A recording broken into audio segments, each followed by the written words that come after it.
करेंगे प्रधानमंत्री नरेंद्र मोदी के दौरे की। प्रधानमंत्री नरेंद्र मोदी का सोमवार को संयुक्त राष्ट्र के समिट ऑफ द फ्यूचर में दिया गया 4 मिनट 30 सेकंड का भाषण वैसे तो आपको सीधा सपाट सा नजर आएगा, लेकिन ऐसा था नहीं।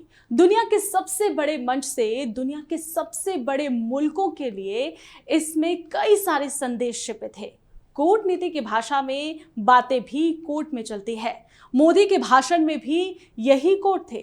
अगर आप इसे गौर से सुनेंगे तो इसमें पाकिस्तान और चीन की कारस्तानी की पूरी कहानी थी, तो साथ ही वीटो पावर रखने वाले मठाधीश मुल्कों के लिए भी आईना था, जो भारत के लिए सुरक्षा परिषद का दरवाजा बंद रखे हुए हैं। कैसे लोकतांत्रिक मुल्कों की स्थापना की जाती है? पीएम मोदी ने भारत की जमीन पर G20 शिखर सम्मेलन में अफ्रीकन यूनियन को स्थायी सदस्यता दिखाने का जिक्र किया, ये बताया। और साथ ही आइए दुनिया के सबसे बड़े मंच से पीएम मोदी के इस भाषण के कोड वर्ड को समझते हैं, लेकिन पहले आपको सुनवाते हैं पीएम मोदी का वो संदेश। नमस्कार।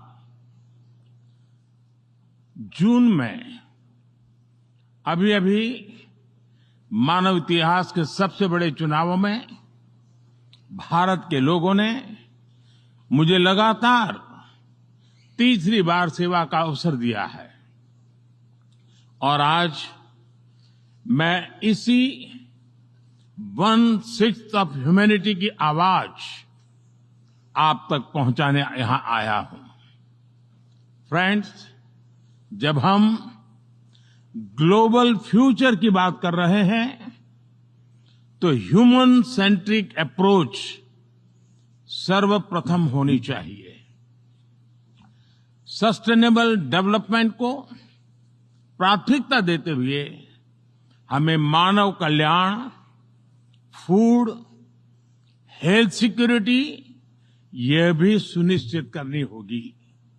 भारत में 250 मिलियन लोगों को गरीबी से बाहर निकालकर हमने यह दिखाया है कि sustainable development can be successful. इन सभी विषयों पर मैं जोर देकर कहूंगा कि global action must match global ambition. Bharat के लिए one earth, one family, one future एक कमिटमेंट है।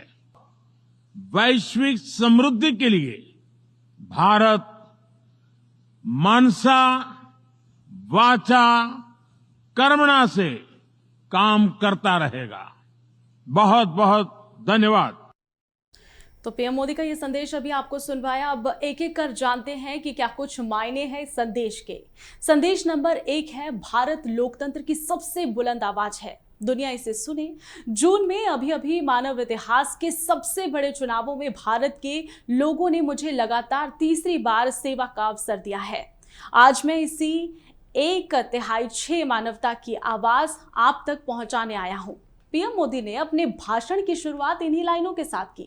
उन्होंने बताया कि दुनिया में भारत का कद क्या है और उसे क्या गौर से सुना जाना चाहिए। पीएम मोदी ने मानव इतिहास के सबसे बड़े चुनाव के जरिए दुनिया को भारतीय लोकतंत्र के विराट स्वरूप के दर्शन करवाए।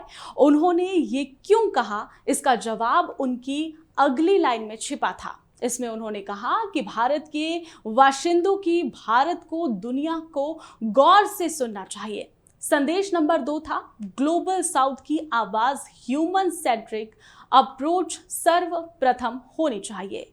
समावेशी विकास को प्राथमिकता देते हुए हमें मानव कल्याण, फूड, हेल्थ सिक्योरिटी भी सुनिश्चित करनी होगी। भारत में 250 मिलियन लोगों को गरीबी से बाहर निकालकर हमने दिखाया है कि समावेशी विकास सफल हो सकता है। सफलता का यह अनुभव हम ग्लोबल साउथ के साथ साझा करने के लिए तैयार है।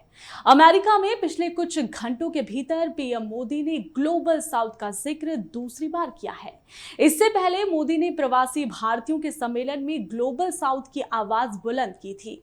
भारत अब विकास की दौड़ में कहीं पीछे छूट जा रहा है। अफ्रीका, लैटिन अमेरिकी जैसे ग्लोबल साउथ मुल्कों का ये अगुवा है। जनवरी 2023 में भारत ने voice of the global south summit जिसमें हो चुका है। मोदी ने संयुक्त राष्ट्र से एक बार फिर इन मुल्कों की आवाज उठाकर संदेश दिया है कि भारत को उसकी फिक्र है।